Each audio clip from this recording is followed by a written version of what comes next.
Alabama is the most elite program in college football, and as of late, they have been producing a ton of superstar wide receivers. Alabama produces a ton of talent, lands a ton of talent, and they're always in the hunt to actually win a national title. But it wasn't always this way. As you guys know, at the turn of the century, Alabama had some struggles both on and off the field, but Nick Saban completely changed the culture, is the best coach in college football right now, and they are known as the best dynasty. What if I told you there was a recruit who changed the game and really helped establish the culture there is now? And I don't think he is appreciated enough for what he did. In today's video, we're going to talk about who that recruit is, his great career at Alabama, and how he changed it all for the Tide. But first, almost 85% of you guys who watch my videos are not subscribed, and you definitely won't want to miss out on all the content I have before this season and during the season, so please be sure to take a quick moment to do that, as I would really appreciate that. Also, let me know another topic or player or anything I can do next, and now let's get started. Unless you're an Alabama fan, you probably do not know who I'm talking about, and it is none other than Julio Jones. So let's go back in time and see just how much of an impact Julio would make. Julio Jones' name is actually not even Julio, and it's something I cannot even pronounce, so we're just going to call him Julio for the sake of today's video. He always loved football and would emerge as a talent while he was coming through the Alabama high school football system. During his illustrious high school career, people referred to him as the Waffle House because he was always open and was also a great teammate. During his junior year, he really put his name on the map as he caught 75 passes for 1,306 yards and 16 touchdowns. Everyone loved the guy, and his head coach had this to say. Quote, he is very humble and you won't hear him brag on himself. He's like that around everybody. He's not a kid that sees himself as better than anybody else. He comes out and works hard every day in practice. He helps those around him to make them better, and that's what a true leader does. Because of that, he was compared to the likes of Jerry Rice, Calvin Johnson, and Chad Johnson, but he didn't just play one position. He played safety as he was one of the best tacklers on defense, and apparently he would have been one of the top safety recruits in the country had he played there. Not only that, but he also returned kicks, was on the punt block team, returned punts,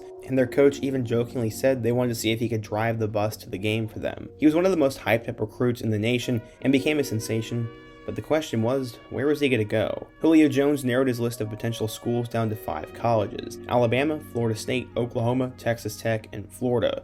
Later, the Red Raiders and the Gators would get cut, and he would wait until National Signing Day to announce his destination. He said he wanted a young and established quarterback to be on the team while he was there, and at the time, Oklahoma had Sam Bradford, Florida State had E.J. Manuel, and Bama had a guy by the name of Star Jackson committed. So yeah, Bama didn't exactly check that box off, but despite this, many assumed he would go there. February 7th, 2008 was National Signing Day, and apparently he still had not decided where he'd go to college. In his own words, he said, quote, I woke up that morning and I was like, okay. I had my 5 envelopes, just moving them around. I was like, I don't know where I'm going to go, but then I just thought, why not stay in Alabama?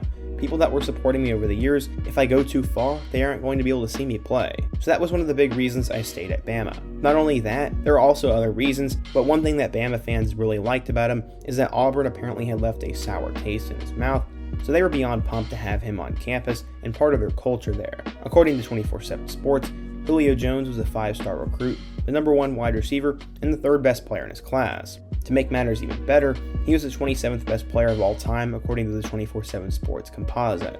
This was the commitment that would help change Alabama football forever. At one point, Nick Saban was not the best coach in college football, and the Tide needed both a culture and a style change, and Julio would help with both. Nick Saban had only been in Tuscaloosa for 13 months, and in his first year he went 7-6. That's a far cry from what he does now. Jones was seen as the gem of that class, and that class was going to change Alabama football forever, and everyone was correct. That year's class included Mark Barron, Courtney Upshaw, Barrett Jones, Marcel Darius, Mark Ingram, Dante Hightower, Terrence Cody, and Robert Lester, plus a couple of other names, but those are the guys who really stand out. Going into 2008, he was 6'3" and a man amongst boys who would make an instant impact. He caught 4 passes and a touchdown in his first career game against Clemson, and then had 5 catches for 94 yards and a score against #3 Georgia. So far, he had showed up on the stage when it mattered most, and his best was yet to come. He went for over 100 yards back when Tennessee was somewhat relevant, and would catch 7 passes for 128 yards in a huge overtime win over LSU. The Tide would make the trip to Atlanta to face Urban Meyer's Florida Gators, and he had over 100 yards in their 11-point loss in that game. After a good personal game against Utah, he would finish his freshman year with 58 catches for 924 yards and 4 touchdowns, while becoming a freshman All-American. The hype was unreal going into his sophomore year, but he'd have to deal with a setback in week 2. He would apparently hurt his knee, and while he could still play, it did limit him. He said, quote, "It limited me a lot. Some routes I couldn't run. It limited me to one side of the field. I couldn't run routes where I was pushing off that leg. The hardest thing was the cutting." As they always say, you don't want to show your enemy how bad your injury is, but according to a lot of Alabama people, this injury was pretty bad and he was in a lot of pain, but he played through it. This definitely showed on the field, as he only went for over 100 yards receiving in one regular season game, and that came against number 9 LSU. They would beat number 1 Florida in the SEC championship game, and the tie would get back to that title game that fans had craved so much. Saban and Julio had done their job, as they would go on to beat Texas, and the work they had done was on full display. This was the start of the modern Alabama football dynasty that some love and some hate today. In 2010, he'd go back to normal, as he had over 200 yards in a win over Tennessee, 199 yards in their famous loss to Cam Newton's Auburn Tigers, and had a career-high 2 touchdowns against Georgia State. Sadly for the Tide, that season did not go according to plan,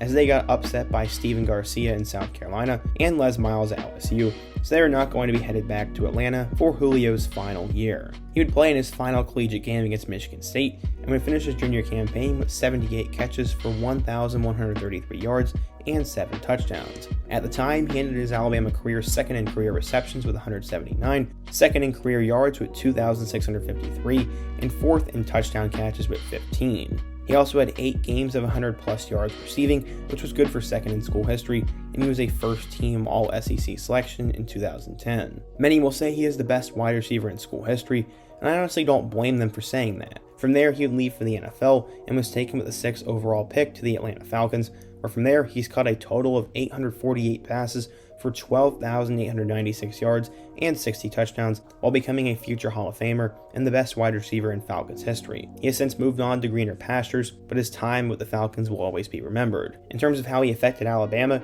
from there they started to produce a ton of good receivers. Amari Cooper was the first one, Calvin Ridley was the second one, and more recently they've put 4 guys into the first round, which include Jerry Jeudy, Devontae Smith, Henry Ruggs, and Jalen Waddle. All those guys are stand-up players, they work hard, were first-round picks, and carry the torch from what Julio started at Alabama. John Mechie is likely the next guy in line, and there are a ton of super talented young guys on the roster currently. Julio has become the role model player that goes to Alabama and set the standard for how wide receivers and players were supposed to play there. Also, you cannot forget that Saban has become the best coach in college football since that class, and Bama is the most elite program in the nation. Julio is a big reason why that happened, and hopefully today you guys have a greater appreciation for him. But let me know your thoughts. How good was Julio at Alabama? What made Alabama become the dynasty they are today?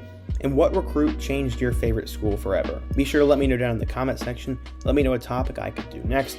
Check out my new podcast in my description. Like the video if you want to support today's video. Subscribe if you have not already. And check out all my other videos on the end screen, including my video about what happened to Tim Williams. Hope to see you guys again soon. But until next time, peace.